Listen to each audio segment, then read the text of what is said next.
of the Hammer, a podcast about Warhammer, the Games Workshop. Hello, Hammerheads. It's Michael back again, and I forget what episode. 53, I think. I'm going to have to start keeping track of these. Yeah, because I thought we were in 47, so maybe. No, because 50 was when we finally talked about 40K. Yep.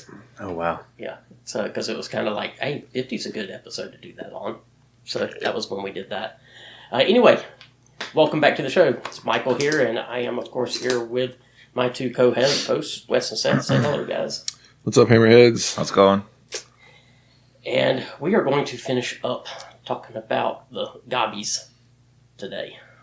So we will be covering that. But first of all, we will, of course, cover our sponsors. We're brought to you by the South Georgia War Games Association. The SGWA is where the best miniature players in South Georgia get their game on. We're also brought to you by Broken Brush Gaming. Broken Brush Gaming is a commission paint service located here in Georgia. If you are looking to get an army painted, or if you just need some advice on your own paint schemes and techniques you're trying out, you can hit me up on Twitter at broken_brush or send me an email, brokenbrushgaming@gmail.com. Also on Facebook, facebook.com/brokenbrushgaming. And that's got that. Yeah. That part's done. Which, I mean, I feel like, I don't know if people tune out the sponsorships. It's possible. I don't think they should, though, because when he says advice, let me tell you, it's intense, just the advice that he can give out. Because we were jumping right into hobby. We were painting yesterday, and I'm sitting there, and I'm painting something. I said, this looks great. And he says, no, that looks like crap. I don't think I said that. That does not seem like what I said. He says, here, try this, and do this brushstroke. I'm like, all right, I don't know what that's going to do. And then all of a sudden, it just took on a whole nother level of look to it. Yeah, minus that looks like crap. I said, so yeah, man, it's looking good. Here, try this. This will really make it pop. I mean, it could have been the words. That looks like crap sounds just like Wes. No, I'm just kidding. Not really. Maybe he wants to be fair, outside of like painting, it does. That is a very fair and accurate assessment of my character. It's more like when he's talking about something that he painted that we think looks fabulous, but he's not satisfied with it. It's like, no, it looks like crap. Also fair. Yeah. But I still haven't put that picture up that we took, but I painted up some 9. I put together and painted 9 spirit hosts yesterday. Nice. That was an intense experience. You want to talk about finding religion? Put together 9 spirit hosts. We'll do that to you. Yeah, it's not an easy prospect. They're a terrible kit. Religion or plastic glue, one of the two. It'll help you find it. Right. We'll talk about my whole experience with plastic glue in a minute. I bet you had an experience with I'm surprised you remember your experience with plastic glue. It actually wasn't that bad. Well, you kicked it off, so go ahead and talk about hobby. Because you already are talking about hobby. That is what I did. We were going to play a game versus his new Skaven. And well, I heard that you did. We did. Eventually. Okay. Eventually. But I was like, well, I want to field a fully painted force for the first time in forever. Probably for the first time, period. So I was looking around at what I had and what I could feasibly put together before Saturday. I was like, well, spirit hosts are pretty points heavy, and I can get a battalion, and I can get that together. So I decided to put those together. That was the wrong decision, but I stuck with it, and I went through it and put those together, painted them up fairly nicely for what I think I can do. They actually look really nice. Did the zenithal highlighting. Oh, yeah, it looked popped great. Some of the green hex wraith all over them, but not like a huge amount. I thinned it down with glaze thinner, and one of them. I don't remember. Some kind of glaze thinner, and so it's like a light green. Nice. On there, and then just a whole bunch of little fiddly things that I couldn't tell you what they're called. Highlighting and crap like that, but little fiddly things. Yeah. Well, like the cool thing was like, so you're not talking about fiddly things on the model. You're talking about no painting fiddly things, fiddly right? Things. Mm-hmm. No, because you did the zenithal highlight, right? Mm-hmm. And because you thinned down the Hexwraith flame a little bit, you actually allowed the zenithal to make the transition of the colors and give you the highlights and the shadows instead of having to like chunk on tons of the Hexwraith flame, which makes it not look ethereal anymore. It makes it look like paint. And the whole point of that is you want it to be super translucent, and so you need something cool on the bottom. And so that, spraying it black and then hitting it from a top angle with a white and getting that transition from black to white through gray, and then putting the green over and just tinting that transition, that gradient, and it looked awesome. Like it's a super easy technique, and put out 9 of them and the hero that goes along with them in a day. Yeah, 9 and the executioner. Yeah, or executioner. Nice. Yeah. So you got those done. Got those done and put them on the board. And as much as you're complaining about that was the wrong choice, it feels great to have them done, though, doesn't it? It does. Yep. I do have And to now re-glue the ones done. that I started with not plastic super glue. glue. Started with super glue, so those are falling apart. So I keep finding those as they fall apart and putting them back together with plastic glue. Yep. Yeah. Yeah, that was one thing I thought of after, actually when I was putting models together yesterday, was when you called and said, hey, I'm placing an order, anybody need anything? I should have also gotten some more Citadel plastic glue. Ah, you can buy it here in town. Oh, who's got it now? Andre over at Cool Comics. Okay. I did not know if he had. Yeah, I bought a tube there the other day. GW stuff there. Yeah. Yep, he does. He got But that's good to know. Yeah, okay. the basic paint rack and. Yeah, because I always hate ordering paint and glue from the GW store because. So I feel like I'm going to segue it into feels like a Michael's waste to do hobby. that. Yeah. With what we experienced. Because I totally interrupted you. So. No. So we finished up, or we were in the middle of hobby, and just Wes and I yesterday. So I had gotten a package at my house, and we were like, well, let's just drive over there. And also, I had placed a GW order, and Mike had gotten some ungolders out of it. And so through mass shenanigans and schedule conflicts, Mike was never able to drop by my house on his way home from work. Well, the main reason was Thursday was work issues. I was supposed to drop by. Friday, I contacted Wes. Said, look, I'm going to be late from work. I'm not going to get home until like 10. So is Friday okay? He's like, yep, sure. I get home Friday, and I'm like, crap. I mean, had the check to pay and everything in my billfold the whole time. It was a good thing that you didn't stay because I wasn't there either. Oh, okay, well, good. I don't feel quite so I was helping our friend Matt move a new mattress that they bought and totally forgot that Mike was supposed to stop by. And I saw your message. It was like, I was at Matt's house. And I was like, woo! Good thing. I don't feel so bad then. Because I got home and I was like, I need to go back over to Wes's. I really just don't feel like it. Let me send him a message. Yeah, so we road tripped over here. Road tripped. It's just across town. Yeah. Over to Mike's 10 minutes. to drop off the ungolders. As we walk in the front door, it smells like a plastic glue factory. Yeah. Coming out of his hobby room, and I was like, oh my goodness. Yeah. Now I'm gonna have to tell the story behind that because it's actually kind of funny. The room that I work in. I bet everything was funny. The room that I work in, typically for painting, but I moved all the stuff up there to assemble also. It's a small room. It is a very small It's a little very room. small room. Used to literally be just a small study that I had, and we've kind of converted it into a hobby room. I mean, it seems like it could be like an oversized like coat closet for people that come to visit. It's pretty small. Basically, it's Because right by the front door. Yeah, it's 9 by 10, so it's a 90 square foot. Yeah. I mean, it's a small room. So it could literally be used as a closet. But so I had been working in there and putting models together, and probably not 15 minutes before you guys got here, I had a glue spill. There it is.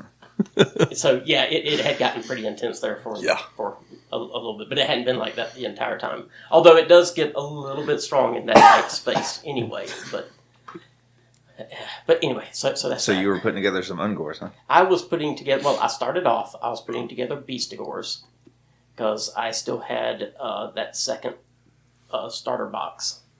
And I had started the Cygor and the Beastigores, but I hadn't really gotten far with either of them. So, for all intents and purposes, it was starting from scratch with the box. So I put the Beastigores. Actually, that's not true. I put the Bray Shaman together first, just because I was like, I'm gonna get myself kicked off. This is a little, like 8 pieces thrown together, and that whole kit's done. Yeah, So, you're done. Easy That win. feeling of accomplishment. Yeah. So got that one together. It's like, okay, I'm ready to throw some models together now. Kind of. I make that mistake sometimes, and I'll build the hero first, and I'm like, "Yay, win! I can stop." Yeah. Yeah. See, it usually does that. It kind of gets me in the mode. But the like you really enjoy the painting. Yeah, I like to get the painting. My favorite things about the hobby are building the models Yeah. and playing the game. My favorite thing is converting, actually, but yeah, just building them. I don't mind building. Yeah. But yeah, I want to get to the painting. Yeah, yeah. And I mean, I don't not enjoy the painting. It's just it's not my favorite part Correct. of the hobby. But so kind of got the juices flowing, getting him together, and then I started on the Beastigores, and got all the I say all. There were 10. There's 10 Beastigores in the kit, but got them together, and then I was like, I could do the Ungors, but the Beastigores is like you've got the head, and you put the horns on the head, and then you put the two legs together to form the bottom part, and you get the torso, and then you do the arm. There's like several steps for each. Oh, it sounds like building Guardians. It's the worst. And so I was like, I don't have to do that with another whole unit. So I was like, I'm going to do the Cygor first. So I did the Cygor, which is a lot of steps, but it's one time, and you're done. So I got him together. I was like, don't want to tackle the Ungors. Then you realize they were like four parts. I was like, yeah, I'm going to do the Ungors. Yeah, they're like 4 parts. It's, Yep. it's Like like arm, head, glued to the base. Yeah. And I was like, I should have remembered that and just done those. And so that was about the time you guys got there.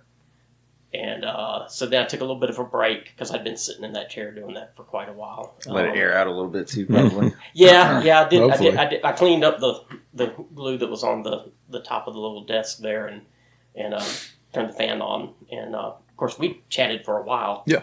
And then it's probably about 9 o'clock or so, maybe 10 o'clock. I went back in there and just sat down and got the other 2 boxes of Ungors out. So you posted that picture late last night. Yeah. An army. I didn't realize how late it was then. Because I finished putting them together, and I don't even remember what I did after that. It wasn't hobby related, but anyway, I was like, I need to, Wes had sent a photo of his clan rats, so I need to let them know I finished all these guys. So I snapped a picture and sent it down, looked at it, and I was like, I hope I didn't wake Tila up. But I'd already sent it by then. If you didn't put your phone on silent, that's your fault. She was kept awake by the fact that I probably still wasn't home, and she was just mad at me. So No, this is after you. This is after you left when he said Yeah, that. that was about 12. Yeah, it was after midnight. Yeah. I mean, I was on my way to bed when I snapped the picture. So that's hobby as far as modeling. We've all got some games to We do have some report on, games, but yeah. we'll circle back around with that. Yeah. So Wes, we know you've been working on some rats. Yeah, I have an infestation Yes, you do. of the highest order. We can get an exterminator or something No. over there to take care of all those Well, rats. we'll talk about the extermination services I've run into thus far. Let's see. I put together 40 clan rats 2 days ago and in party yesterday. Finished. I don't remember if I put together storm vermin this week or last week. It starts to run together. Yeah, it does. It probably must have been this week because you didn't have them in our. Yeah, I don't think I reported on it last week. Yeah, so like 20 storm vermin, 40 clan rats. Oh, yeah, that was this week because it was on the stream that we did that. That's right, it was. And then did some streaming, painting some orcs, and just testing out our stream, and it's running pretty good. Still don't know how to fix audio sync issues, so... Give that the address for the Oh, yeah, it's twitch.tv/brokenbrushgaming. I try to keep the branding simple. Yeah. I couldn't do that on Twitter. I don't remember if it was... it wasn't already taken. I think it was like one character too long for what your Twitter handle can be. I think was the problem. So do Broken Brush Game. Well, I just did broken_brush. There you go. But then let's see, what else have I done this week? I started working on some AOS terrain because I don't remember if it was last episode or the episode before where we lamented the terrible state of AOS terrain. Yeah. Yes. And so I've got several big sheets of pink insulation foam. So I went to Harbor Freight and bought a $10 wood burning kit and started making castle walls. Cool. So I'm going to build a table of like wrecked castle and like inner city, inner fantasy city Dude, that'd be awesome. terrain that we could set down. So instead of just playing out in the middle of nowhere all the time, we can actually play in a city. Yeah, that'd be awesome. So that's going to take a long time to build, but I'll be doing some YouTube stuff on that. I've done some YouTube stuff in the past on how to make those walls, but I'll probably just like vlog the making of it as opposed to like this is how you do it, because I've done the how to do it. I may do a new how-to with the wood burner because that makes it a lot easier. Like scraping out the stone by hand, like the stone pattern. Yeah, no. That's a pain. With a wood burner, it goes really fast. Yeah. So that, I think it's been Quick swipe. That's mostly been my hobby. So, how thick is the foam that you got? Inch. Inch? Yeah. Okay. Yeah, it makes. I don't know if you remember. There was a piece that we had back when we played Frostgrave that was like, it looked like an aqueduct wall that had like arches. It's that same. It's that size. Okay. Yeah. So for some of the thicker stuff, I'll probably end up gluing two pieces together to make like nice big. Because they make thicker foam, but you can't get it around here. Yeah, it's really hard to get around here. Yeah. You have to. You can special order it and they'll like deliver it to Home Depot for you. But yeah, you can't just walk in the place by because you don't need it because it's February and it's 80 degrees outside. That's right. Yep. Precisely. Yeah, that's been mine. I guess game wise, Games. You had you and I had a game. Yeah, I played 2 games this week. Yeah, and Seth and I had a game. Hammerheads, don't fall out. But Michael played 2 games this week. Yeah, And put together models. And put together models. You didn't quit your The job, world did you? is. I was about to say, yeah. Did you retire? Yeah. I wish. I mean, I feel like that's a slide in his age. I said quit, and you said retire. Well, I am old. And you know, I've told coworkers, I've even told my boss this, that, you know, it's like, look, don't get me wrong. Love what I do, love the people that I work with. Thoroughly pleased with the career I chose. But at my age, I'm starting to think of things I'd rather be doing with my time than working. Yeah. To be fair, at my age, I'm thinking of things I'd rather be doing with my time than working. Trust me, that gets worse. I'm sure it does. Is that ever too early? Because I still do that. Yeah. So, and they just kind of laugh. As, you know, it's like, yeah, I'm not going to lie. As soon as I am financially able, I am retired. I don't blame you. The state of things, it looks like it'll be a while yet. Yeah. Fair. There's that. Yeah, so why don't you tell us about your game with the Seraphon? Okay, I've heard a little bit about it, but So Ryan, our good buddy, he's back in town, by the way. Oh, nice. I don't know if you knew that. He's still in the group for the Age of the Hammer because he used to also come and do the recordings. Yeah, we've been chatting about his Slanesh because he knows that I wanted to build a Slanesh army. Yeah. And so he's been showing me his conversions because he can't build a normal anything. right, Ryan doesn't have regular models. Yeah. Ryan does all kinds of conversions. So, Yeah. you know, I told him what I wanted to do with my Slanesh, which is all paint scheme wise. And he said, well, let me show you what I've been doing with mine, which is, of course, is just Insane. Yeah. Just, and like I said, even I know where those pieces came from for the most part, but some of those I don't even know. There's lots of War Machine and Horde stuff when he does conversions. It's awesome. Yeah. He did his Frost Lord with his... His Frost Lord on Tyrannid Hiveguard. Yeah. like, holy cow. That thing is crazy. And it was scary as crap looking. But anyway, but it's marvelous. It's always marvelous to see what kind of models he's thrown together. And he's working on a few conversions with the Seraphon that are going to look pretty cool. That's going to be nasty. Nice. But so yeah, he reached out to me out of the blue and said, "Hey, you want to try to get a game together?" I said, "Yeah." I said, "Absolutely," because Ryan's. Have you ever played him? He's a load of fun to play. Mm-hmm. Great guy, great sport, and Bad dice. Bad dice, but his tactics are very sound. So, they are. So he's still a challenge when you play him. So I reached out to him. I said, yeah, let me know what days you're available because I'm typically available most evenings and most weekend days. My schedule's relatively open now, except for when I'm working. But my job's pretty much Monday through Friday, 8 to 5. So after 5 o'clock, I'm usually available. With the kids grown and out of the house, that opens up a lot of time.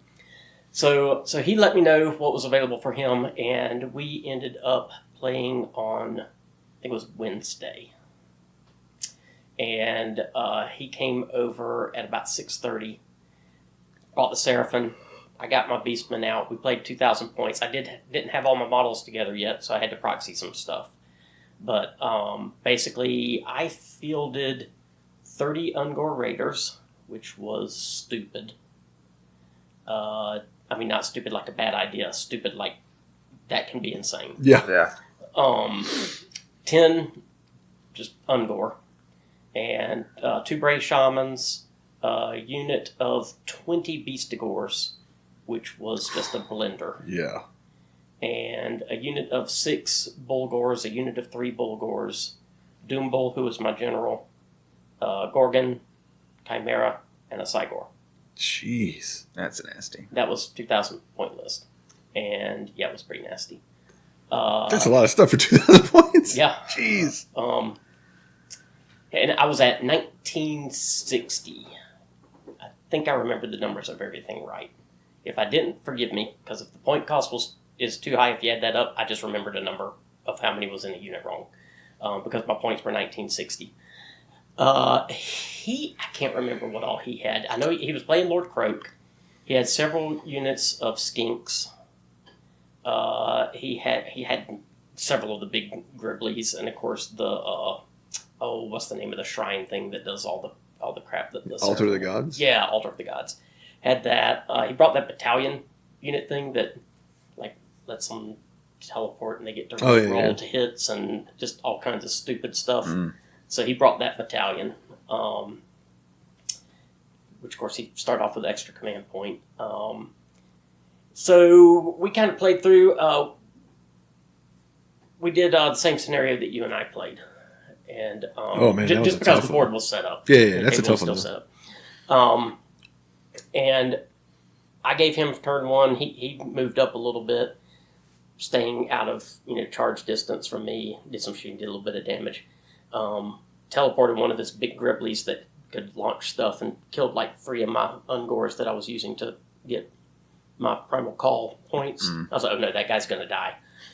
And so then I pulled in, I ran my Ungor up and just shot the crap out of that guy and then finished him off with some Bulgors that moved up and then charged. And then the center of my Beastigor ran, but of course they can run and charge, so then they charged in and just like annihilated one unit. Actually, they were engaged with 2 units and hurt one pretty badly and almost annihilated the other. But then he was summoning in skinks all over the place and just blocking my charge lanes from getting to his key elements. And close game. We were scoring back and forth and were within like 1 or 2 victory points of each other until turn 4. And I finally crushed through enough of his stuff. I scored all 4 of the objective points. I scored 6. Oh, nice. He had only been able to score 3, and I was 1 up from the previous round. So that put me like 4 up, and then he just didn't have enough left and enough summoning points to get stuff on there to get enough points back. And so at the end of round 4, basically he was like, we looked around and he was like, I can't catch you. He said, we'll play round 5 if you want to, but I can't catch you. There's like no reason to. So we shook and had a good game. But yeah, it was a fun game. Thoroughly enjoyed playing against Ryan again. Let him know we were recording again, and that that was why I sent the post. I almost forgot. But I told him I'd try to post when we were recording, and anytime that he wasn't working and could swing by and join on the podcast, we'd love to have him again. So absolutely. So let's see. Then after we recorded last week, Mike and I played a game, just open play, because I didn't have enough stuff at the time to make a match play. Well, kind of sort of open play. Open play-ish. We didn't worry about the rules of how many battle line and stuff like that. But we did do points, so it would be at least kind of balanced. It was just whatever the rats could muster. Yeah, whatever we could throw on the board. Yeah. Which, to be fair, I actually like games like that. where you're like, this is your point limit. Do whatever you want. Do whatever you want. Yeah. Screw all this. You know why? Because Games Workshop has basically said you could do that. I feel like you're talking about Flesh Eater Courts. Flesh Eater Courts can take zombie dragons as battle line. What? That's dumb. Anyway. Well, I mean, in reality, they have across the board just about because, well, if this is your general, then these are battle line. Right. If this is your general, then these are battle line. Unless you're Skaven. Why don't you just hear your points? If everyone in your army is this clan, then this is your battle line. Yeah. We'll talk about that next week. Okay, so the game that Mike and I played, I had just a bunch of war machines because I had all my Scryer stuff. So I had like 2 Doom Wheels, a Warp Lightning Cannon, Grey Seer on a Screaming Bell, all kinds of just toys, but not really any units. And we... And then Mike, of course, had his Beastman, and we kind of got underway. We're playing at about 1,500? It's around 15. 1,500? 15 or 16, I think. Yeah. And Mike managed... I won the roll-off, but Mike got first turn. Or I gave him first turn. And he managed to get a nice, good long run and a nice, good long charge with some Beastagors to tie up one of my... Doom Wheels, and did manage to do just enough wounds to take it out. I was really hoping I wanted to run over him because that would have been great. But It was much more fun that I killed it. yeah, now that I've looked at it, by the way, with the Doom Wheel, I do feel it is a little overcosted. Like, I don't know if I take them because I have them and they look cool, but I'm not sure that I'll actually take them competitively. But if they did make it so that when they retreated, quote unquote, from combat, like if they just ran over who was there, they could still do their thing, then they would be. Oh, they can't do it if They would be tops. run No, over it's whatever. I mean, it's technically a retreat if they're already in combat and they run over you to get out of combat. It doesn't say that they can leave combat and still have fun. Oh, that's not fun. Yeah. See, it would be way more thematic if it was just this thing can't sit still. It has no choice. It has to go. Yeah, I don't care if you're around me. I'm just going to run over you. Yeah, right. Kind of like, I mean, it could be a rule similar to the Stonehorn, is it? That if it's in range, it has to try to charge even if it ran? Right. Yeah, it could be a similar rule to that. Like, yeah, you never count as having retreated. But you also can't sit still. You have to move. have to This model must move in the movement phase. Yes. This model, it must. And it must go its full distance. That would be crazy. amazing. It must go the full roll distance. I mean, you could probably Sure. jink it and juke it to not go to go where you want, but which is what I did against you. We'll talk about it later. But yeah, so anyway, game went on. My Grey Seer on Screaming Bell, super MVP. I was never really able to get across the board to score the opponent objectives, and Mike was able to do that. So by the third or fourth round, it was like 13-2. And I was like, well, there's no way I can win, but you know what? Let's keep playing because rats are still alive on the board. And this Grey Seer, who's going to get a name at some point, was doing work. I mean, he took out like a unit of Bulgors and a Doom Bull. Jesus. Yeah, he did. Yeah, he and a shot. Like, he was just blowing things up with spells. He was crazy. Yeah, I mean, we literally got to a point in the game. I was just like, "Yeah, it's absolutely stupid. I'm just throwing everything I've got at the Screaming Bell just because." To be fair, it was the only thing left. I want to see if we can take it off the board. Yeah. I was like, if I'm smart, I just keep everything away from it and on the objectives. Yeah. But it's like Wes said, there wasn't really a point to do it, so let's Well, I mean, throw dice. like you said, that's not what Beasts of Chaos to do anyway. Yep, They're going to try and that's kill true. everything. That's true. So, like, Mike played very thematically and didn't sit on objectives and just chased me down and beat me into submission, which is what they would do. It was fun. But yeah, so I mean, it was still a super fun game. My goal with the game was the first game with the new book. It was the day after the new book had come out, and so I said, I'm going to overcharge everything. Yeah. Literally everything is a go. And that was crazy. Yeah. So I ate the Warpstone Spark and did the thing to get +1 damage to Scryer units. And so it was 2 Rattling Guns and a unit Storm Let me tell Fiends. you, that is, oh my gosh. Yeah, he knows. That is Oh, yeah. brutal. I know. He knows. It's disgusting. But yeah, so I did that He just ate the center of my lineup with that. and got to do it. And then, so... I can only imagine what it's like if you have to actually worry about Rend. yeah, right? Yeah. Yeah, so but like trying to figure out there is a rule with the Rattling Gun team of when you do the more warp lead, do you roll 4d6 or do you roll 2d6 and double that? we feel that if you roll 4d6, it's just way too punishing and you would never use it. 2d6 is less punishing. But the first time that I did it, the first unit that shot did not roll a doubles, and the second unit that shot did roll a doubles. So, and that was rolling 2d6. Yep. So I blew one of them up immediately. And then my Warlock, he went to fire his rocket, and I rolled a 1.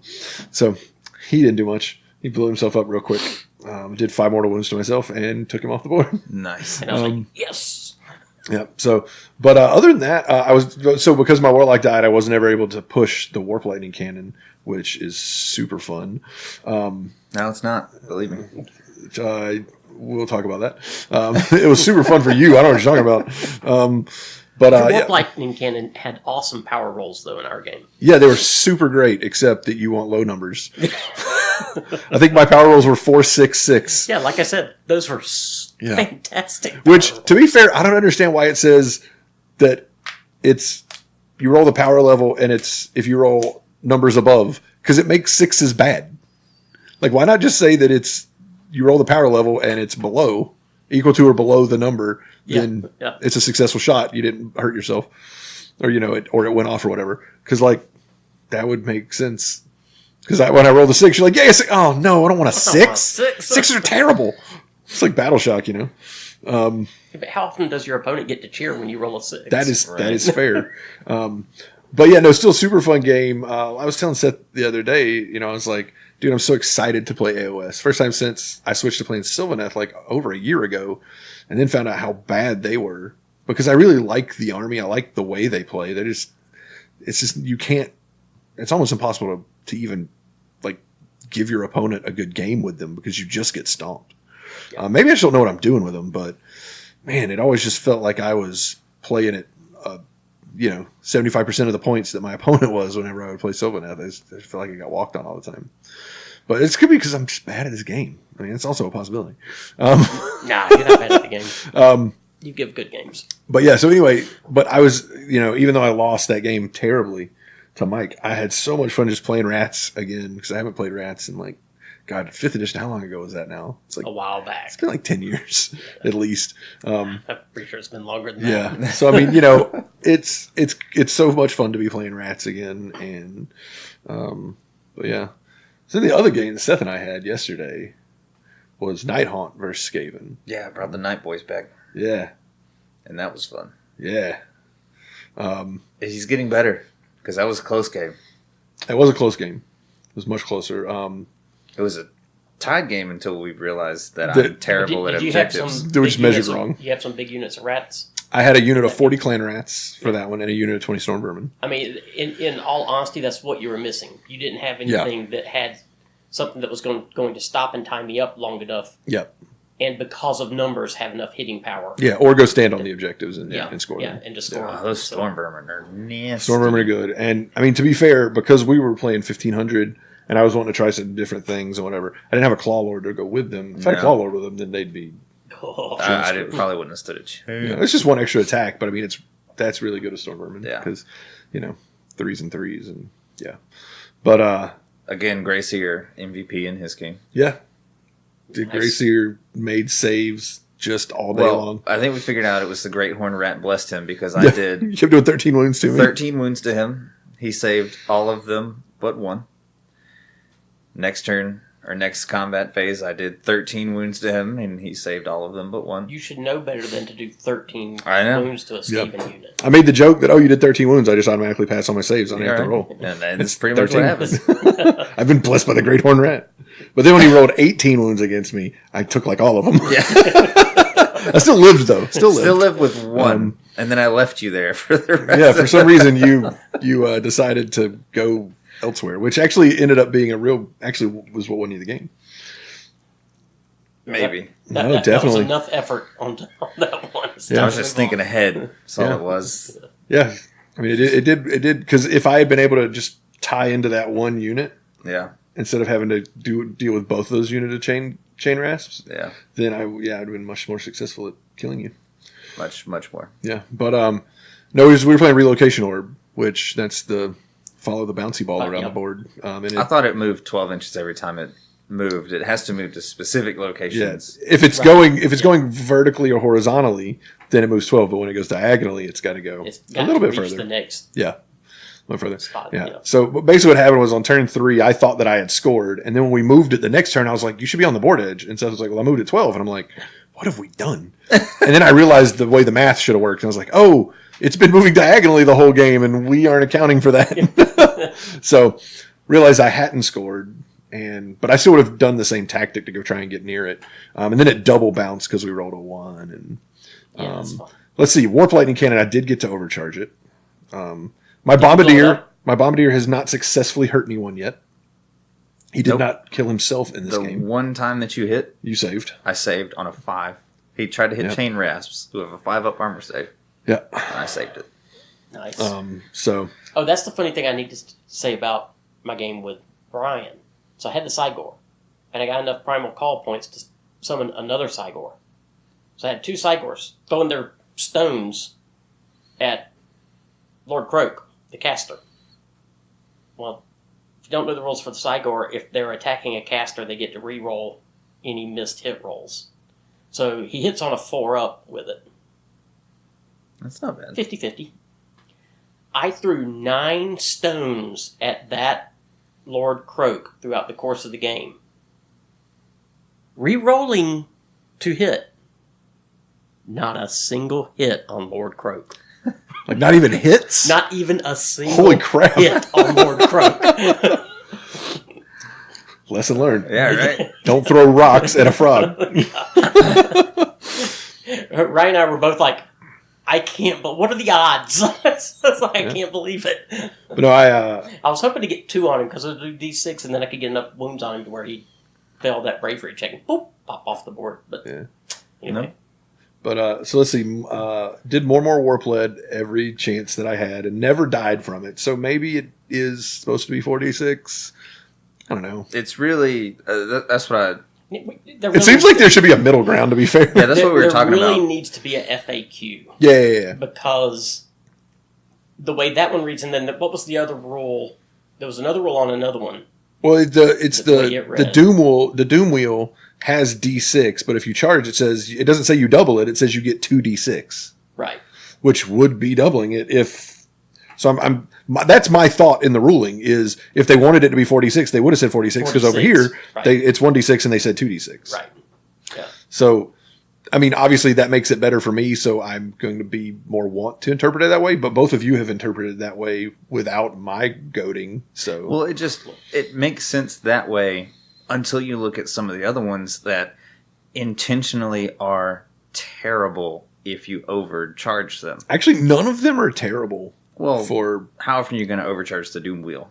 the doom wheel, it's not that it's terrible; it's that you don't want that result, right? Okay, that's terrible. Yeah, I mean, but it's a thing, right? But So- you don't want the result of the other one either.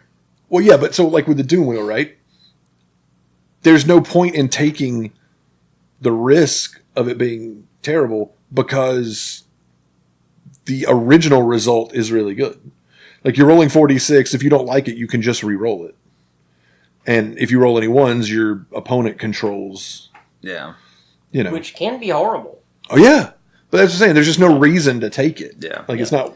I just think it's too much random rules. I think they do need to just clarify. Yeah, it just needs the rules. Like maybe they don't need to be tightened up, but I think they do need to clarify it. If it's supposed to be 46, then they need to say that. Right. Because that'd be the difference in using it every turn. Well, because to be fair, Well, that as it's written, I think our interpretation is actually correct. yeah, no, I agree. You roll the 2d6 and you double that. Yeah. But if you roll doubles, then You're pretty much dead. Yeah. But you are dead. Yeah. You're slain. Is it? Oh, is it You're just slain. slain? You're slain. Gotcha. So even if you have a way to negate mortal wounds, you're still dead. Because see, they haven't updated Azir on a lot of this stuff, so I'm Right, looking at yeah, the yeah. old, Yeah, old no, that's rules when I yeah, look that's at the game. that's out of the book. But so yeah, but push them every time. They did work. Yeah, they did. I mean, you managed to kill them, but they also survived a lot because of you whiffing dice rolls. Oh my thankfully. goodness! So I did take the battalion for Executioner's Horde, which is terrible. But I dropped it right in front of his War Machine line, which he'll probably never do again, which is put his War Machines in front of his hordes of rats. I just wanted him to be able to shoot. And I mean, I really am. You can shoot over your own units. I know, but the ranges are fairly short. I mean, I'm really scryer at heart, Yeah. Just all war machines all the time. so I got at least one unit of Spirit Host in with a 12. Yeah, on box card, one charge. Yeah, you did. Yeah, So, of course, I went after his Warp Lightning Cannon. and you did some damage to it. And I did some. You took but half of it I away. whiffed terribly. Yeah, I mean, you did 4 mortal wounds to it, and then no actual damage to it. Yeah, on a lot of stuff. Yeah. But they're hardy boys. I mean, they stayed there for a while. Yeah, I mean, if you get the regular wounds through on the weapon team, I mean, they're a 6-up. They're dying. It was once I killed them, and then you were able to get your Storm Vermin in there on them. Yeah, once I got the storm vermin in, they did. And then it was like, well, there they go. Yep. Oh, They went Stone Vermin. stabby stab. Yeah. And, Yeah. 3 up. Here's 30 attacks. All right. yeah, 20. I can't make that many saves, But even on a 4-up. I'm trying to go through all of the new rule stuff that we used. My warlock, once again, he didn't blow himself up any, but he also Hit on a 4, so he never hit. yeah, he's a hero that hits on 4s. Like, what the heck is that? Yeah, it was pretty terrible. But I've had heroes like that before. yeah.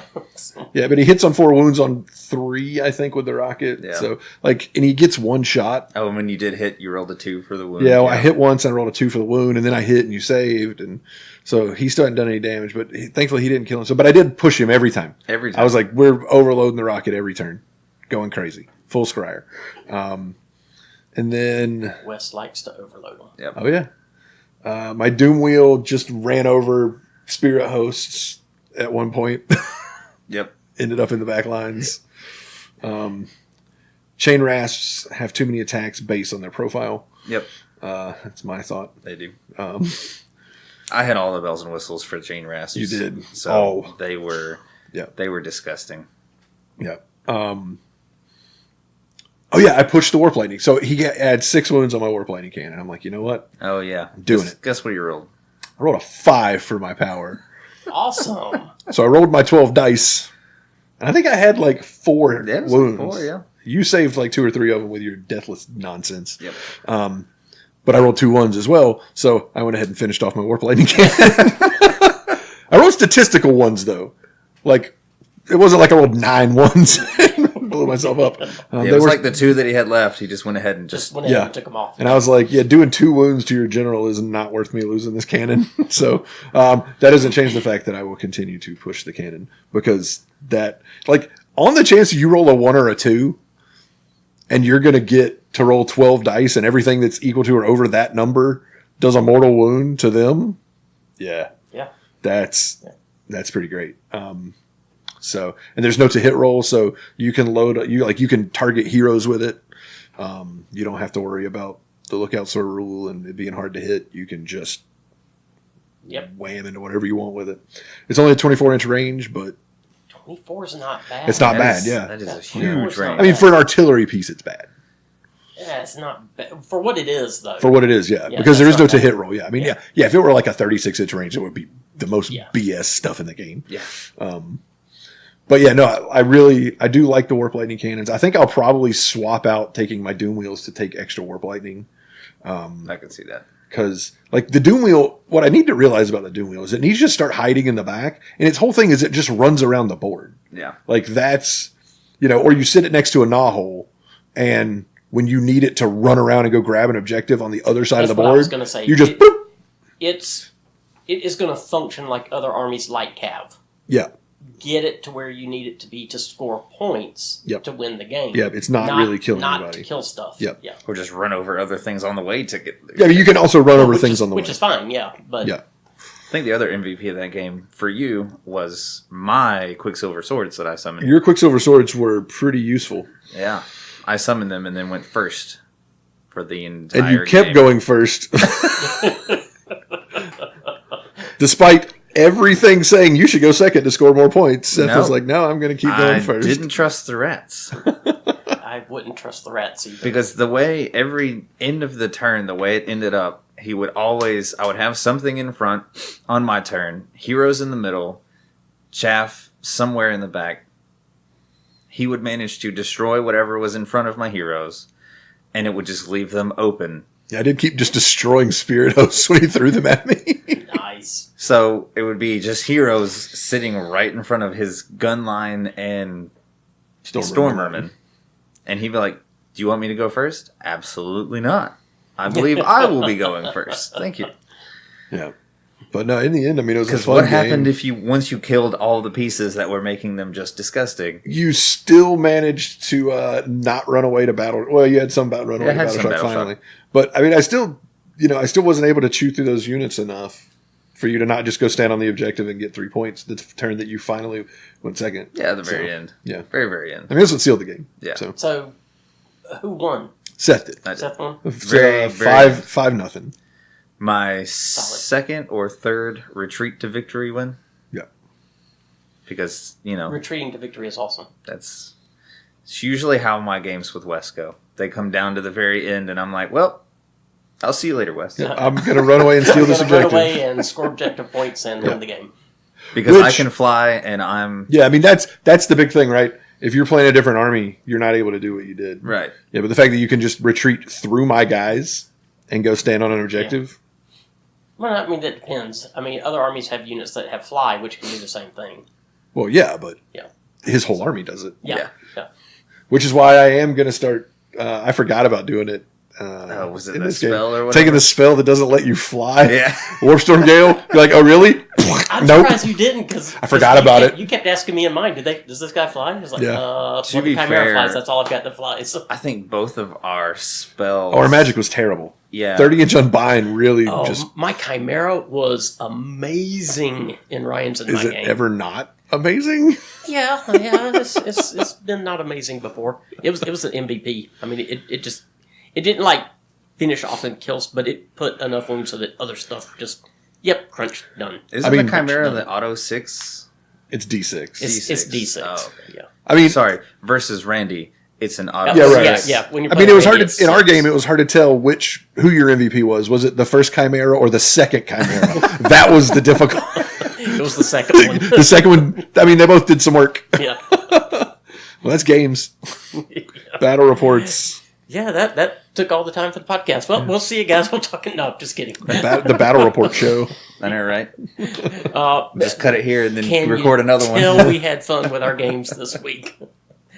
Well, so let's finish up with the goblins, and I think we're talking rules Yeah, today. I believe that's where we're at. So kick us off, Wes. Sure. So, They got battalions out the They rear do. end. which is crazy because One question before we get into this, and speaking of conversions, if I were to make a Gloomspite Gitz army Mhm. out of just straight gobs like Ansley's doing, you mean like out of squigs? Squigs, yeah, Yeah. Squigs, can you convert diapers onto all of the Squigs? Convert what? Diapers. I mean, that'd be really hard. They got little short legs and big fat badonkadonks. Yeah. It just remind me of like toddlers or something. You just want squigs and diapers. Yeah, Squigs and Squigs and diapers. diapers. I mean, I'm sure you could. It would be hard. I don't want to do that. No. That'd be weird. Yeah, it would be weird. There'd be a lot of green stuff. That would be. Yeah. Or 'Cause just I don't like think a lot of like you're not cloth. gonna kit bash The green diapers, stuff's what goes inside diapers. right? Yeah. Because you're not gonna kit bash diapers. Like you can't go find a sprue that has diapers on It it, has diapers on That's very it. true. especially ones that would fit squigs. Yeah, you're dealing in the realm of creation at this point. Oh yeah, that's true. I do need to I find have Daughters faith in of you. Cain You can here. do it. Yeah, Daughters of Cain here. Rats Yep. of Cain. Rats of Cain. Rats of Cain. God. All right, so into it. So allegiance abilities is where we will start. So their big allegiance ability is the Bad Moon. Bad Moon. And basically starting the Bad Moon starts in. It does everything under the sun for them. It does. Or under the moon, Under the moon. I guess. Yeah. It starts on a corner of the board. So turn one, it has no effect on the game. But then at the beginning of each battle round, beginning on the second, the Gitz player rolls a die. On a 1, the Bad Moon doesn't move. On a 2 to a 5, it takes 1 move. And on a 6, it takes 2 moves. And its moves are to move into the middle or to move diagonally across the board as if it were As if it's a moon going across. the sky. And the first move takes it to the middle of the 3x2 section that it started. on Unless that you roll a corner. 6. Unless you roll a 6, that would get it to the middle. Right. and then it just keeps going along that path. So there's 4 locations that it can go. The worst thing that can happen to you is to roll a 6 and then roll a 6, because then it's just gone for the rest of the game. Yeah, basically you have one turn that it's in effect. But yeah, I mean, it does all kinds of nonsense for them. It has Fangs of the Bad Moon. Okay, well, first of all, if it's in, you split your table in table quarters. Oh, right, yeah. If with the first move, if you don't roll a 6 and it goes to the center part of one of the quarters, basically that table quarter is under gets the all effect of these the move. effects, yeah. And then the next move, which puts it in the center of the table, the entire table is has it. the effect. And then the next move, that other diagonal corner yep. is under the effect. Yep. And I think you say where the moon is starting. Actually, before determining who has the first turn, the player commanding the Gitz army must pick one corner of the battlefield as a starting location. If both players are Gloomspite Gitz, they roll off to see who has the favor of the bad moon, as it were. But you've already picked table sides at that You already point. have, yep. Yep. So At the start, yeah, it's at the start of the first battle round. So you just share a moon if you're both playing. Yeah. Yeah. But at the start of the first battle round, so that's after armies are down. Yeah. Yep. You determine where it's going to start. So that's really good, actually. That's quite good. Yeah. And you're just deciding at that point, do I want the influence to be on me or do I want it to be on my opponent predominantly? Or where are the objectives and what's going to be the best place for it to go. Yeah, so some of the abilities you get for the Bad Moon. You get Fangs of the Bad Moon. If your army is a Gloomspite Gitz army, at the start of your hero phase, you can pick an enemy unit and roll a die. If the roll is equal to or less than the number of models in that unit affected by the light of the Bad Moon, that unit suffers D3 mortal wounds. Yep. That's pretty good. Just D3 free mortal wounds. Yeah. Yep. I mean, you could even throw it on... I mean, you could throw it on a hero, I guess, but you'd have to roll a 1. Yeah. To get anything. But yeah, you just throw it on a unit of 10 and it's automatically automatic. Yeah, automatically wins. If it's a unit of big critters like my Bulgors, if I've got a unit of 6, it's still automatic. Yep. We got 6 or more, it's automatic. You get Bad Moon Magic, where you add 1 to casting rolls for wizards affected by the light of the Bad Moon, if they have the Gloomspite Gitz keyword. And you subtract 1 from casting rolls for wizards affected by the light of the Bad Moon that do not have the Gloomspite Gitz keyword. That stinks. Or not, if you're playing. Yeah, I mean, if you're Gloomspite, it's great. You get Lunatic Inspiration. If your general has the Gloomspite Gitz keyword and is affected by the light of the Bad Moon at the start of hero phase, you get an extra command point. And then you get the Lunar Squigs. Mm-hmm. You can take them from here, Mike. So if all of the models in a friendly squig unit are affected by the light of the Bad Moon, that unit can attempt to charge even if it ran in the same turn. And that could be nasty with squigs. I see. Yeah. And that's keyword squig, so that's even your mangler. I mean, that's even your colossal squig. That's just stupid. Which I guess they just move the random number, though, don't they? Can you run them? I think you can still make them run and get an extra D6. D6, yeah. Gee, that's nasty. Okay, and then MoonClan Fungus Brew. So you get to reroll hit rolls of 1 for attacks made by MoonClan Grot, if they're under the effect. Spider Fang Venom occurs on a 5 or a 6. Oh, that's nasty. Under the influence. And the Troggoths is stupid. So the Troggoths, you can re-roll the die to determine their regeneration. Which is on a 4-up. Which occurs on a 4-up, so you've got 2 shots at that. Mm-hmm. But if you succeed with the first roll and don't have to re-roll, you double the wounds that are healed. Ugh. That's gross. That's intense. Yeah. Yeah. So, nasty. Yep. That's a good slate of allegiance abilities. Yes, it is. And so, I'm just saying, whenever I'm playing Grot, I'm hoping they roll 2 6s. Yeah. Or just a bunch of 1s. yeah. Just keep it on the... Because when it's on the edge, it has no effect. Yeah. So, it's only the 3 sections that it's not on a table edge. Yeah. Now, one thing that we were talking about when we were hanging out yesterday was all these abilities where your people can affect the cycle.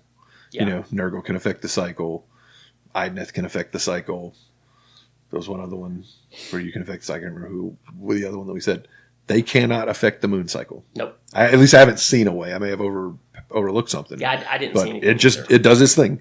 They cannot move it around, which is thankful. Yeah. Yeah. But that moon's pretty powerful. Yeah. Yeah, then we move into command traits, and you have command traits for all kinds of stuff, because what this book does, like we talked about last week, is it takes MoonClan, Spiderfang, Troggoths, and Aelgos or Gargants, and puts them all together. In one book. Yeah. So inside just the grots, you have several different kinds. You have the loons, which are just your regular like MoonClan type guys. Yeah, it's not like your stabbers and boss. Yeah. So they're now called loon bosses, and so they have a set called Blessings of the Bad Moon. One really great one is Dead Shouty. Once per battle round, this general can use a command ability on the war scroll without a command point being spent. Once per battle round, not once per battle. Once per battle round. It's free command point every round. Yep.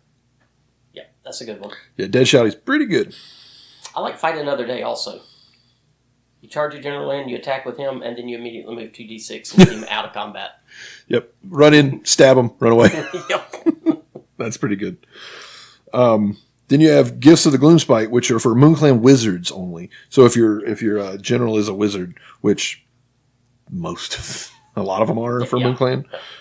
Well, I guess not a lot. Just the shamans and then the special guy. But I don't think the name guy can have one because he has his own.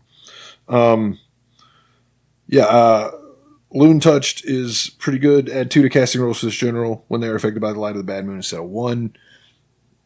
They're getting their spells off. Yeah. That's really That's good. exactly the one that when I read through it, I was like, yeah, that one's kind of sick. Mm-hmm. Yeah.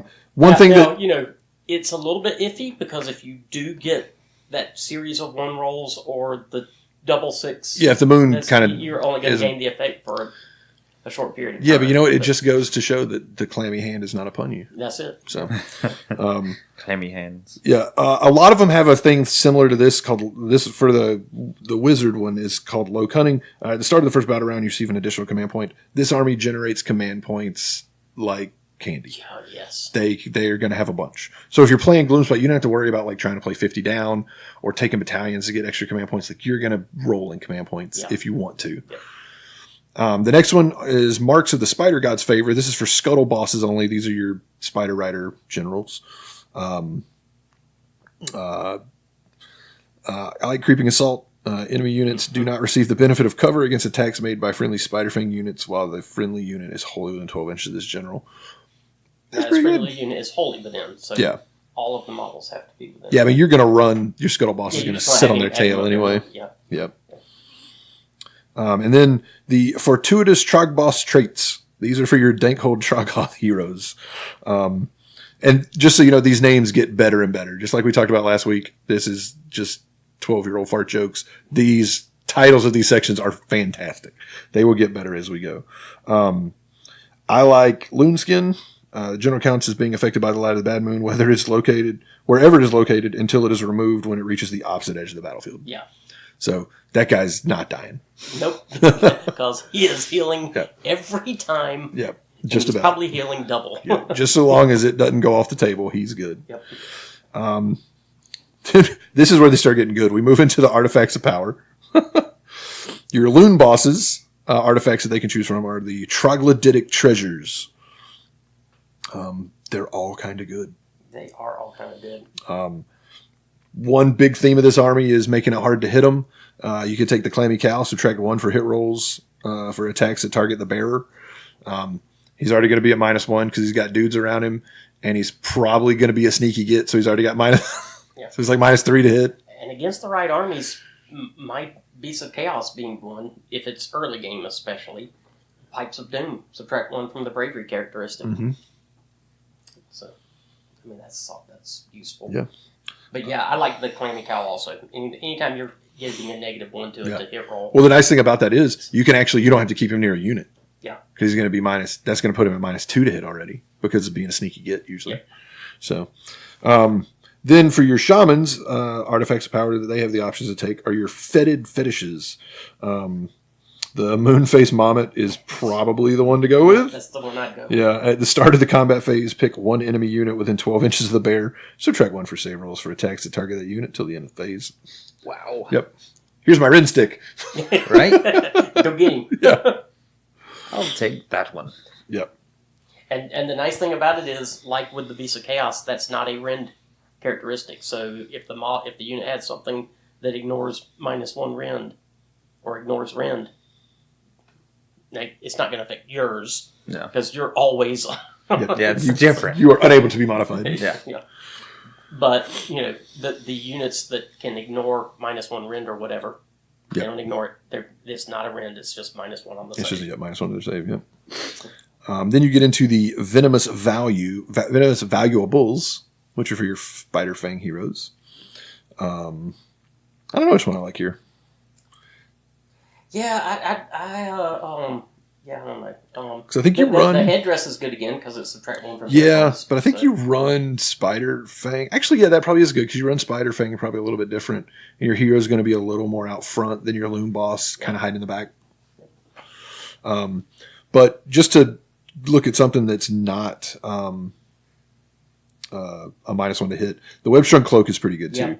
Enemy units cannot retreat if they're within 3 inches of the So bear. no retreating and claiming victory points. Yeah. I don't know what You're you're talking about. stuck in. You guys to Literally. kill that wizard. You are literally stuck in. Yeah. And then this is one of my favorite ones. The ones for the Dankhold Troggoth heroes are called the Glinty Gubbins that Troggoths found. It's literally what the category is. Well, but in the fluff, the Troggoths don't really recognize benefit of magical items Because they're dumb. but they just pick up the shinies. Yeah. Yeah. They just pick up shiny things and every maybe now they do and then something. They pick up a shiny that That is happens useful. to be magical, but Yeah. they just hang on to it because it's a shiny. Yeah. So the first one is I'm going to go through all these because they're funny. The second one's my favorite. The second because one is the rules with it. Yeah. So you have the shiny whatnot. This lovely shiny object reflects magical attacks. Roll a die each time a mortal wound caused by a spell is allocated to the model on a 6+. The mortal wound is allocated to the caster of the spell instead of the bearer. Ooh. If the mortal wound was inflicted by an endless spell on a 6+, the mortal wound is negated and the endless spell is dispelled. Whoa. Just Is that because for everyone? it's just a general. It's his artifact. Yeah, no, but for every whatever wound? hero has, Yeah, has yeah, the yeah. artifact. Yep. So, like, if a multiple wound, then he rolls a 6 up for every one. It would Yeah, it would be the same as something else. Yeah, if I did, like, 3 mortal wounds to to you. D3 mortal wounds, Right. it'd be 3 dice. Sure. Any 6s would be ignored and put a wound on the. Oh, that's pretty Right. good. Yeah. I'm just Well, thinking if you roll a bunch of 6s. for multiple dispel attempts on, like a pendulum hits him and he's like, oh, yeah, that's dispelled. Oh, yeah, probably. Then, the next one is the Glowy House It. Roll a protective shield of energy radiates from this strange object. It also tastes. surprisingly tangy. So you roll a die each time you allocate a wound or mortal wound to the bear. On a 4-up, that wound is negated. On a 1, the bear eats the Glowy House It and cannot be used again for the rest of the battle. Nice. Because Troggoths are stupid. Because Troggoth, he just puts it in his mouth and eats it. And then there's the pet Gribbly. Which is also funny. This vicious little critter has become the Troggoth's beloved pet and guards him while he slumbers. If an enemy unit attacks the bear in the combat phase before the bear has been selected to fight in that combat phase, then the enemy unit suffers D3 mortal wounds after all of its attacks have been resolved. Nice. So, yeah, I'm going to go ahead and try and attack your Trog boss. All right, fine. All right. Take D3 mortal Have some wounds. free wounds to go with that, too. Then you get into the spells. There's a lot of spells. There are a lot of spells. Because you've got spells for the Moon Clan and spells for the Spider Fang, 6 each. They're all useful. Like that's the thing. Is they all seem moderately situational. So like you're gonna want to have as many of them as you can. I like the fluff description of the Great Green Spite. The caster draws on the spiteful energy of nearby grots to fashion a huge green backstabbing phantasmagrot. Yeah. Phantasmagrot. That should have been an endless spell. They could have made it look. They could have made it look like a goblin version of the Green Knight from Britonia. That would. Yeah. That'd have been cool. It's actually not bad either because it's pick friendly Gloomspite Gitz wholly within 18 inches and an enemy unit within 24. The enemy unit suffers 1 mortal wound if the friendly unit has fewer than 10 models, D3 if the friendly unit has 10 to 20 models, and D6 if the friendly unit has 20 or more models. I mean, you're running these goblins in huge units, so it's like, Yeah. boom, D6 mortal wounds on that unit. Yep. I mean, Call to Moon is pretty decent. It does have a high casting value. It's a casting value of 8. But if you cast it, you can pick an enemy unit visible to the caster. No range. That unit suffers D3 mortal wounds. If that unit is wholly affected by the light of the bad moon, you can reroll the D3 that determines the number of mortal wounds. So it's like unlimited range old arcane bolt that's a little bit harder to cast. And a little bit more likely to get the 3 mortal wounds. Yeah. Yeah. So yeah, I mean that one's pretty fun. Then you go to the Lord of the Spiderfang, which are for your Spiderfang wizards, obviously. Scuttling Terrors is a little creepy. Its casting value is 7. If successfully cast, you pick a friendly Spiderfang unit wholly within 24 inches of the caster. That unit can run and still shoot and or charge later in the same turn. And or. Within 24 inches of the caster. Yeah. Like that's across. It's across the table. That's a long way away. That is a long Yeah. spell. Like, hey, you go do all the things. Go get him. Yeah. Curse of the Spider God is pretty cool too. Curse of Spider God, it's a casting value of 7 as well. If you cast it, you pick one enemy unit within 24 inches of the caster, 24 inches of the caster that's visible to them. Until your next hero phase, hit rolls made for attacks by that unit always fail on an unmodified roll of 1 or 2 instead of only on a 1. And save rolls made for attacks that target the unit always fail on an unmodified roll of 1 or 2 instead of only a 1. So nasty. Ouch. Yeah. Yep. So much for your 2-up rerollable Sylvaneth armor for your hero. Yeah. Fail. And then they get the Loon Moon Shrine. That's their terrain feature. Yeah, it's a little shack with a big moon on the top of it. The Gloomspite army can include one Bad Moon Loon Shrine terrain feature.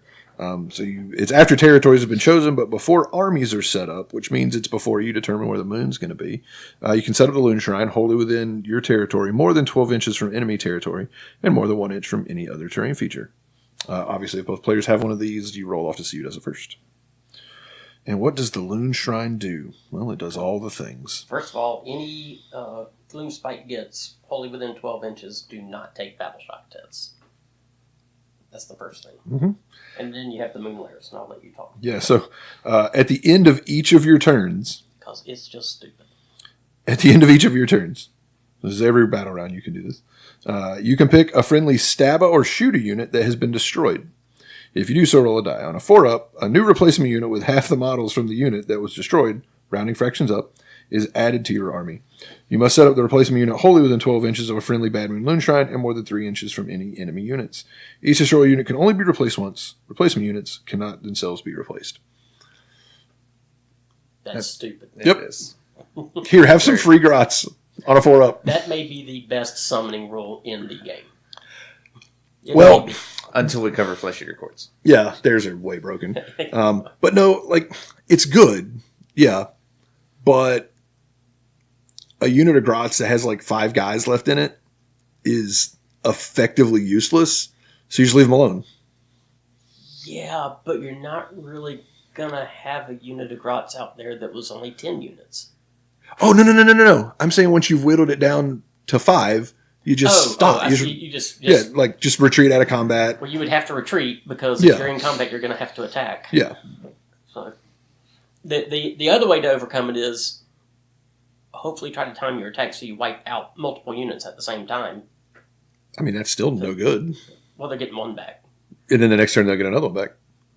Maybe. I thought they had to lose it on that turn. No. No. It's Oh, just no, pick it's one just that's been pre- destroyed. yeah.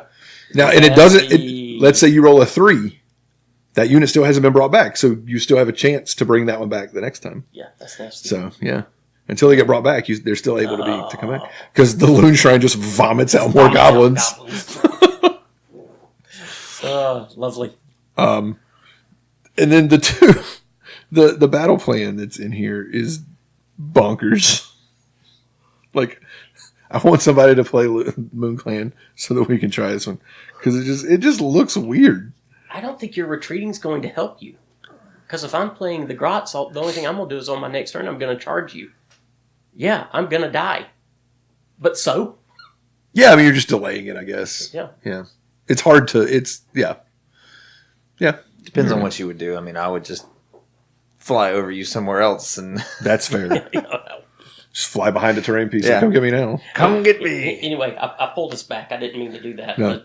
But that's your response if they retreat out, though. You just move up and charge them. Yeah. Now they're engaged again. They have to do their attacks again. Yeah, that's true. Now I'm just thinking, I'm fighting a bunch of goblins and there's like 5 of them left. I'll just float through a building and they're just left going, what? Yeah. All right, so the battle plans. Yeah, no, it's just it's a cool sort of moving little objective type battle plan that looks like it would be super Those are fun as long as I have to measure it. The deployment's kind of The deployment is funky. yeah. Yep, it's a little odd, but yeah, it just looks like a neat battle plan. Then you got your Path of Glory rules, which are bonkers. Web Spinner Shaman on an Ragnarok, 2 units. What? Yeah. You heard me. It's almost like a zombie dragon with 4 units. Jacob Trogboss gets 2 units. Wow. Yep.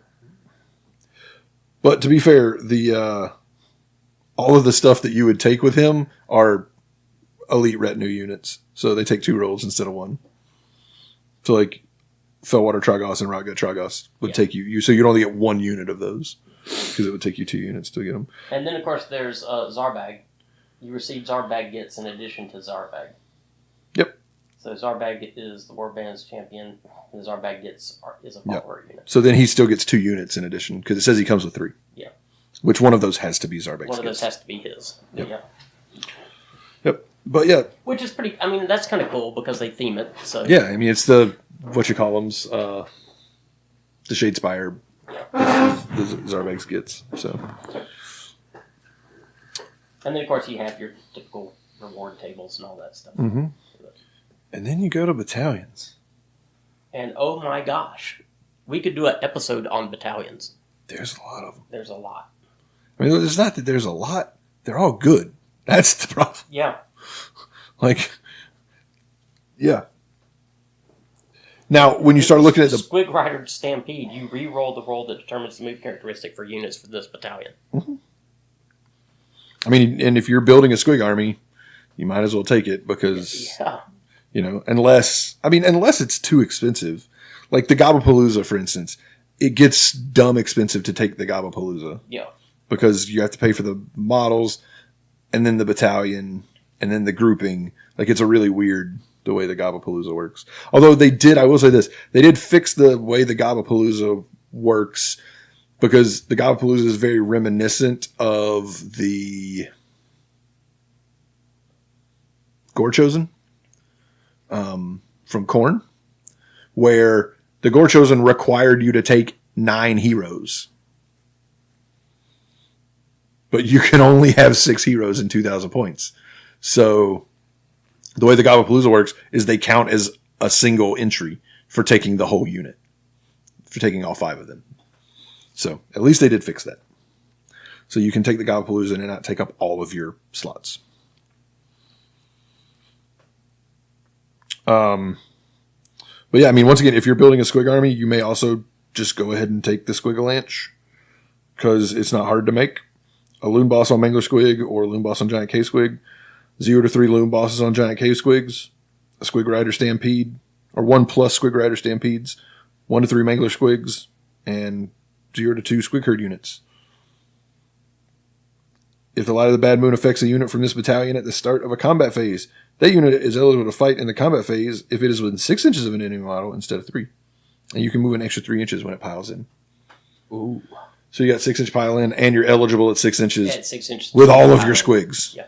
That's nasty. Yeah, if they're effective. Squigalanche is a 90-point battalion. Yeah, it's not crazy expensive. But the Squig Rider Stampede is a 140-point. Okay, so you're looking at adding 230 points. 230 points, yeah.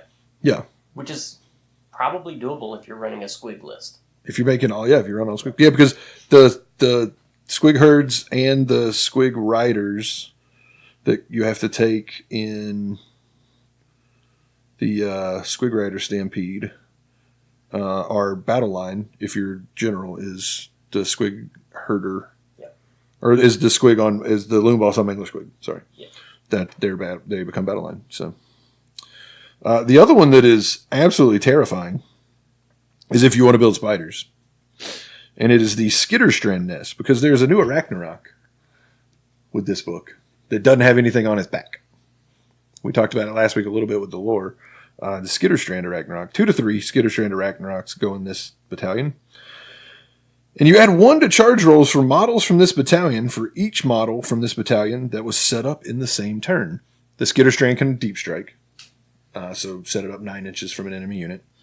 If you put all 3 of them on the board in the same turn, they get +3 to their charge roll. So now they need a 6-inch charge on the turn that they show up 9 inches away from you. Nice. Uh, Be right back ordering 3 Skitterstrands. But you can't take them to battle. There's no way to take a Skitterstrand Arachnarok as battle. and you're going to have command points out the rear end, so if you don't get that 6, You can try it again. burn the command point. Yep. Is that all that's required in that battalion? It's just It's 3? 2 to 3 Two to three Skitterstrand Arachnaroks. Skitterstrand Arachnaroks. No hero? That's all No it hero. is. Wow. It's just those 3. So, I mean, if you take all 3, it's 3 of your 4 behemoth slots. Okay. So, And I don't remember the exact points off the top of my head, but it's right. It's near 1,000. So in a 2,000 point game, it's half your army. so I'm not quantifying that statement. I'm just letting people know that is what it is. They can determine if that's expensive or not. worth it. Yeah. Because the Skitterstrand Ragnarok is not bad. His war scroll's pretty So, good. Yeah. so half your army is that, and you just hold that as a trump card, their whole battlefield, while you have 3 units of 60 goblins that are just sitting in the middle of the field, constantly being brought back one after the other. You only bring back each one once. Oh, sorry. You can only bring back a unit of 60 Well, into a you unit only of get 30 Yeah, 30. once. Yeah. once. Yeah, but you can do it 3 times, I guess, if you got 3 units. So, You so gotta you get got 3 eradicated. units of 60. That's 180 goblins. They kill those, and then you've got 90 more goblins. Yeah, there you go. out there. But what you do is, I mean, because the way that the reinforcement rules work, if you haven't brought them in by turn 4, then they're slain. So you can't hold them ad nauseum. But you wait until the moon hits the middle of the board, And you drop them and in. that's to bring them up, because then they're going to be doing mortal wounds on 5 and 6 with their fangs instead of on a 6. Yep. Woo! And you're going to get them into combat. Yeah. So, like I said, be right back ordering 3 Skitterstrands there. Yep. Time to order I'll be right a bunch back. of Ragnaroks. I mean, that was the list that Ansley wanted to build was 3 Arachnaroks, Mangler Squigs, and a whole bunch of Squig Hoppers. Oh, yeah, and you have a 4th. I just want to do the spiders with the 3 Ragnaroks. Yeah, you do spiders too, yeah. You just have a 4th behemoth slot, so you might as well put your general on one. Yeah, yeah. right? So, Yeah, why not? there you go. Yeah. I mean, to be fair, really, you're not going to order this. Absolutely not. Yeah. Not on your life. Not because you have other armies and whatever. They're spiders. There's spiders, and Seth is not doing spiders. No amount of therapy in the world would make me order that. No. I don't care if it's the de facto list that wins. After I 100% finish of the time. painting and basing all of my Beasts of Chaos, maybe I'll do that list. Maybe. Nope. Something They're else. Something else plastic, will come Seth. before that. Okay. They're not real spiders, man. Doesn't matter. And then, I mean, there's several new war scrolls. I think we decided a long time ago we don't really go through the war scrolls anymore. But there is one that I do want to go over, and that is the Mangler Squigs that have, and this may have been how they were before. I don't know. But I've never looked at Goblin War Scrolls until now, so I'm going to point it out. And if this is the way it's always been, just ignore what I'm saying. I've got to get to the Mangler Squid. But I find their damage table is super cool. So at 0 to 2 wounds suffered, they have a movement characteristic of 3d6. Their huge fang-filled gobs hit on a 3, and their ball and chains hit on 7. From 3 to 4 wounds, we go 2d6 move, 4+ for the gob, and 6 ball and chain. Yep. 5 to 7 wounds, d6 move. A 5 up to hit with the gobs, and a 5 attacks with the ball and chain. Yep. 8 to 9 wounds. Here's where it gets interesting, folks. Move 2d6. Back up to 2d6. We go back to a 4+ for the gob. And back up to 6 attacks. And when he's got 10 or more wounds and until he's dead, we're back to full strength, 3d6, 3 up to hit, and ball and chain 7. You just made him angry. Yep. So his damage table went from being a declining gradient to being a mirrored gradient, for those of you who use Photoshop. And when you finally kill him, he still has his death throws. Uh-huh. He does explode. And His command ability is kind of cool too. He uses command ability at the start of the combat phase. If you do so, pick a friendly model with this command ability, which would be him. In that combat phase, you can add 1 to wound rolls for friendly squig units while they're wholly within 18 inches. Wow. Jeez. So basically, like, all of your combats that have squigs in them are probably going to benefit. It's pretty That's good. nasty. Yep. He has Kersplat. You add 1 to hit rolls for attacks made with this model's ball and chains. If this model made a charge move in the same turn. And then he has the red cap mushroom. Once per battle in your hero phase, you can say that this model is eating its red cap mushrooms. If you do so, until your next hero phase, you can reroll hit and wound rolls for this model, but not for the mount or the crew. So, just for the actual leader, which is just with his moon kata, and that's it. So, but 5 attacks, 3s and 4s. I guess the red caps did get knocked down a little bit. He should be. At least he can't feed it to the Mangler squig. Overall, that's a whole lot of nastiness. Yeah. Yeah. Squigs still do the same thing where if they run away to battle shock, they still bite you before they run away. So Yeah. They still like So, kill stuff when they. yeah. So you want your squigs to run away a little bit because it's just, hey, take a mortal one. I think it's not like a 4-up, but still pretty good. So But the cool thing about the new rules to me, that, of course they pulled everything together, but there are so many ways to build out a goblin list now that's going to be effective, and not just effective, but honestly scary. yeah, really good. Yeah. Especially with the way the moon's going to work. Obviously, it's a little tenuous, but it's before you set up your army, so you figure out where it's going to be. You know which trajectory path it has. Yep. As long as it's not completely abandoning the objectives, you follow the moon. Yeah, precisely. But or even if you're needing to stay on some objectives, you're gonna want to try to arrange your combats to occur and your castings to occur. Yeah. in those areas of the cycle. But I guess depending on the scenario, some of the stuff with the moon's going to be kind of. Sometimes it's going to be really, really effective, and sometimes it's going to be kind of... Yeah, sometimes it's going to be bad. I mean, except for when it hits in the middle. Like when it's sitting in the middle, that turn... It's got the whole table. That's your turn. You better make it happen on that turn. Yeah, try to plan your stuff to make... I mean, to be in position it's for huge, it. but even still, it's just bonuses. It's not requirements. Yeah, exactly, yeah. Which... It just makes you better. Yeah, which I think is crazy. That's the cool thing. That's the really good thing for the Gloomspite player. Right. Is it just makes what you're already good at even better. Right. As opposed to being like, when this happens, it's amazing. Yeah. Basically, you're going to try to plot your game so that most of your stuff is going to occur on turn 3. On round 3. Now, it could be round 2 that you kind of have to push to try to get some of that stuff done. But odds are it's going to happen. Yeah, the odds are it's going to be turn 3. Yeah. So, but I like the rule for the bad moon. It's see, kind of cool. Yeah, I mean, I think it's very thematic. Gloomspite versus it has a Ideneth. big influence Turn 3. where it is. What was that? So I'd like to see an Ideneth versus Gloomspite turn 3. I'm going to fight first, but I'm supercharged, so come get it. The whole table ends up empty at the Right. end. Yeah. It's like everything's dead. Well, the good thing is all their stuff is based on their attack, so you getting to go first, you can thin them out. That's true. Yeah, that's true. Yeah. So overall thoughts? It's going to be fun.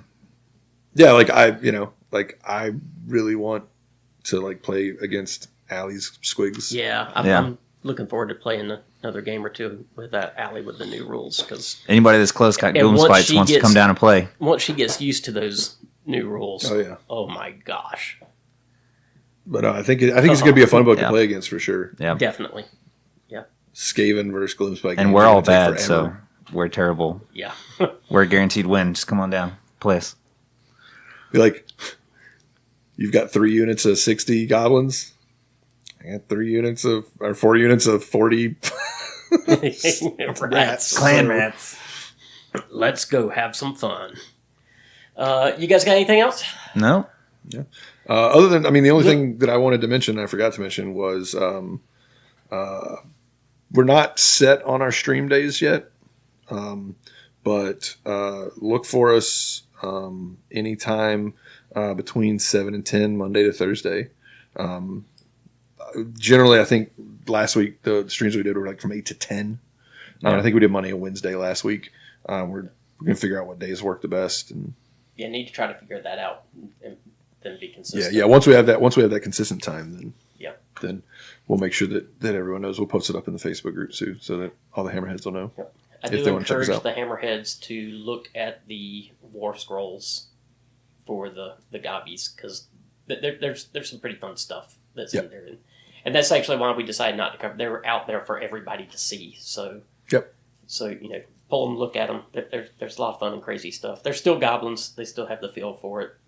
They're still kind of crazy and lunatics, but yeah, it's going to be fun to play against. They're frightening. Yeah. The Squigs got even more frightening. They already were. I mean, units of 60 goblins are terrifying. Well, they've always been terrifying. They're more terrifying. Yeah. But with that, guess we'll begin to wrap things up. You can reach us on Twitter at Age of the Hammer. Contact us by email, ageofthehammer@gmail.com. And we are on Facebook. Just look for Age of the Hammer. I haven't posted anything recently. Have you guys? I posted some pictures of some models. Yeah, I post that we published an episode every time we do that, but I've just been busy with other stuff and hadn't done other posts. But Seth's going to post some pictures of some models that he painted. Yeah. Yeah. You guys feel free to post also. Post up models you're putting together, conversions of painted models. Whatever. Yeah, we love to see what you guys are working on. And if you have a local tournament going on, please feel free to reach out to us. We'll mention it on the podcast, and if it's close by, we're looking for tournaments to go to. So we wouldn't mind trying to, if we can, get our models together and get to a game that's in your local area. So with that, until next time, guys, keep rolling your dice.